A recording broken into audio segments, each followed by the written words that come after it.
एक समय की बात है। जंगल में कालू कौवी अपने बेटे के लिए बहू ढूंढ रही थी। अरे भाई, बहू ला रही हो क्या? अच्छे घर की बहू लाना, नहीं तो तुम भी मेरी तरह फंस मत जाना। यार, मैंने तो बहू को बेटी समझने की गलती कर दी, और आज आज देखो वो मेरे सर पे चढ़ के नाच रही है। फिर कबूतर बहन बोलती है, सही बोल रही है ये। अरे भाई, मैं तो कहती हूँ कि बहुओं को पहले दिन से ही ऐसे रखना है कि देख भाई, तू आ तो गई है ठीक है, पर मेरे सर पे नाचने की जरूरत ना है। ये मेरा इलाका है और मेरे इलाके में हम यहाँ रानी हैं। उसके बाद चिड़िया कहती है, हाँ सही बोल रही है। अगर थोड़ा सा प्यार से बात क्या कर लो, बहू तो सर पे चढ़ के नाचने लगती है। ये कहानी है कालू कौवी की, जिसके बेटे की शादी होने वाली है, लेकिन शादी के पहले ही इसे कैसी कैसी सलाह मिल रही है, ये सोचकर वो पागल हो रही थी। लेकिन ये सब तो यहाँ समस्या पर बातचीत कर रही थी, इसके समाधान के बारे में तो कोई बात ही नहीं कर रही थी। तभी उधर से एक चील बहन आती है और कहती है, देखो यार, मैं तो कहूँगी कि अगर बहू पर लगाम लगा कर रखना है तो ये सब बस एक ही तरीके से संभव है। देखो, अगर बहू पर लगाम लगा कर रखना है तो वो काम बिल्कुल मत करो जो वो चाहती है। ऐसे में तुम 5 में से एक बार उसके मन की करोगी तो उसे कदर होगी, फिर सर पर चढ़ेगी तो फिसल जाएगी, समझे? अब कौवी को समझ में आ जाता है कि बहू को लगाम में कैसे रखना है। फिर कुछ दिन के बाद उसके बेटे की शादी हो जाती है और उसके घर बहू आ जाती है। शादी के दूसरे दिन ही बहू अपनी माँ के पास जाती है और माँ से कहती है, माँ, बहुत ही अच्छा घर देखा है तूने मेरे लिए। बस माँ और बेटा, छोटा सा परिवार। बेटा, छोटा सा परिवार है, तुझे ज़्यादा लोगों को खुश करने की ज़रूरत भी नहीं है। एक ही सास है, उसकी हर बात मानना और मेरी सेवा जैसे करती थी वैसे ही अपने सास की भी सेवा करना। हाँ माँ, बिल्कुल, वो तो वैसे भी बहुत अच्छी लग रही है। पता है, मुझे महंगी साड़ी और जेवर एक बार में ही दे दी। माँ भी बेटी की संस्कार जानकर खुश हो जाती है। अच्छा माँ, मैं चलती हूँ, घर जाके पता तो चलेगा वो कैसी है। इतना कहकर वो अपने घर आ जाती है। बहू सास के पास जाती है और अपने सास से कहती है, माँ जी, अगर आपको किसी भी चीज़ की ज़रूरत हो तो बता दीजिएगा। हाँ हाँ, तुझे ही ना बताऊंगी मैं। अब मैंने कौन सा यहाँ नौकरानी पाल रखी है जो अब जा मेरे लिए चाय बना कर लेके आ। बहू को सास से ये बिल्कुल भी उम्मीद नहीं थी। वो तो सास को माँ का दर्जा दे रही थी, पर सास ने तो सीधा नौकरानी से तुलना कर दी। सही सुना था मैंने इन सासों के बारे में। पता नहीं ये किस मिट्टी के बने होते हैं। शांति पसंद ही नहीं होती इन लोगों को। अब बताओ, मैं कितने अच्छे से बात कर रही हूँ, माँ जी माँ जी, ये तो मुझे नौकरानी बना रही है। तभी सास कहती है, बहू, सठिया गई हो क्या? अकेले अकेले क्या बरबर कर रही हो? चाय बोली थी, वो भी अभी तक नहीं दी। ला रही हूँ माँ जी। अब चाय बनने में समय तो लगता ही है ना। अब भला मैंने कौन सा पहले से ही चीनी और चाय पत्ती उबलने के लिए दे दिया था। हाय तौबा रे तौबा। ये बात सुनकर सास के पैरों के तले जमीन खिसक जाती है।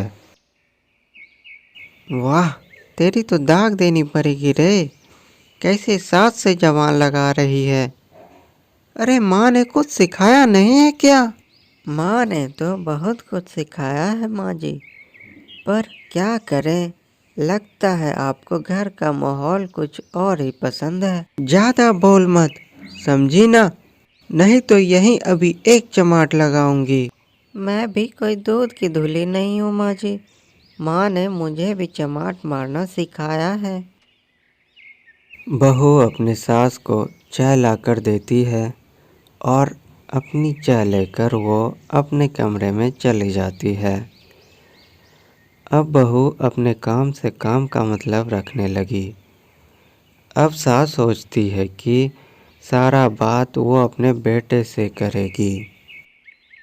बेटा, बहू बहुत मनमानी कर रही है, उसे बोलो ये मेरा घर है और मेरे घर में ये सब नहीं चलेगा। माँ, मैं भी तुमसे बात करना चाह रहा था। क्या है ना कि माँ, तू ऐसी तो नहीं थी, तुझे शौक था कि तू बहू को बेटी की तरह रखे, फिर क्या हो गया?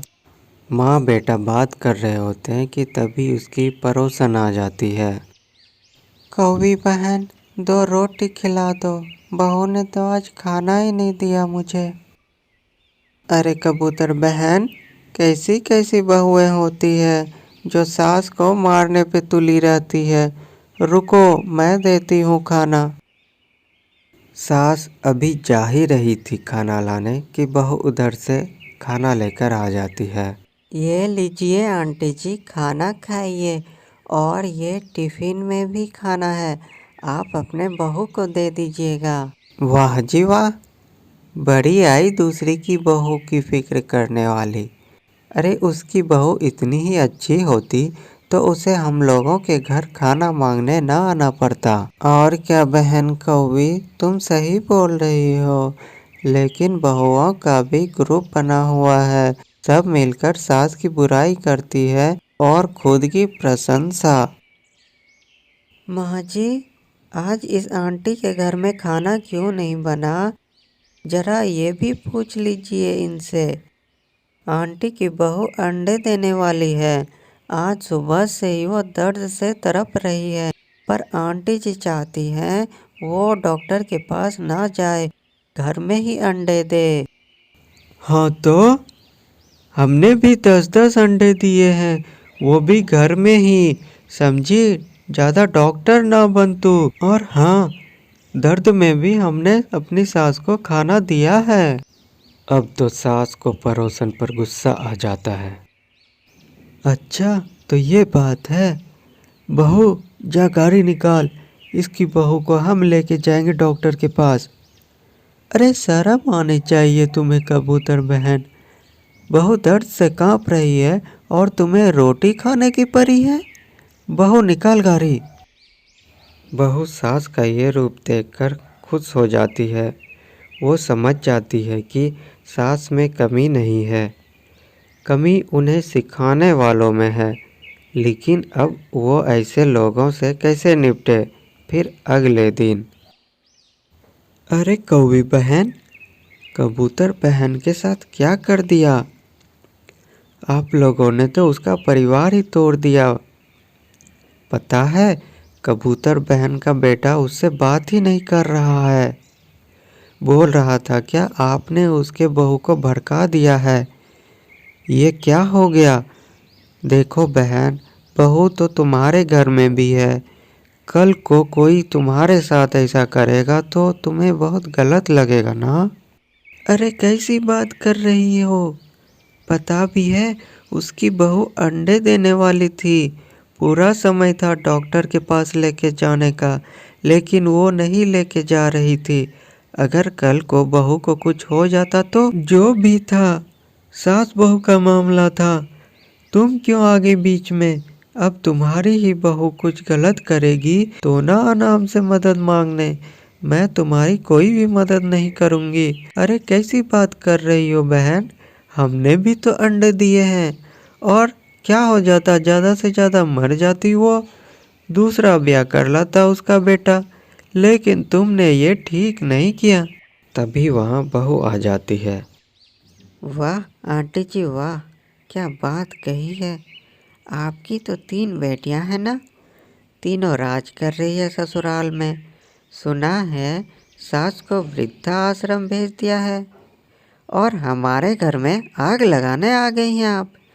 माँ जी, आप ऐसे लोगों की बात ही ना सुने। हम हमारे घर में मिलकर रहेंगे तो बाहर वालों की अपने आप बोलती बंद हो जाएगी। बिल्कुल सही बहू, वैसे भी थोड़ी बहुत नोकझोंक तो हर घर में होते रहती है। तू मेरी बहू नहीं बेटी है। अच्छा बहन जी, मुझे तो पता चल गया कि बहुओं को लगाम नहीं आज़ाद करने की ज़रूरत है, जिससे घर में शांति और प्यार बना रहे।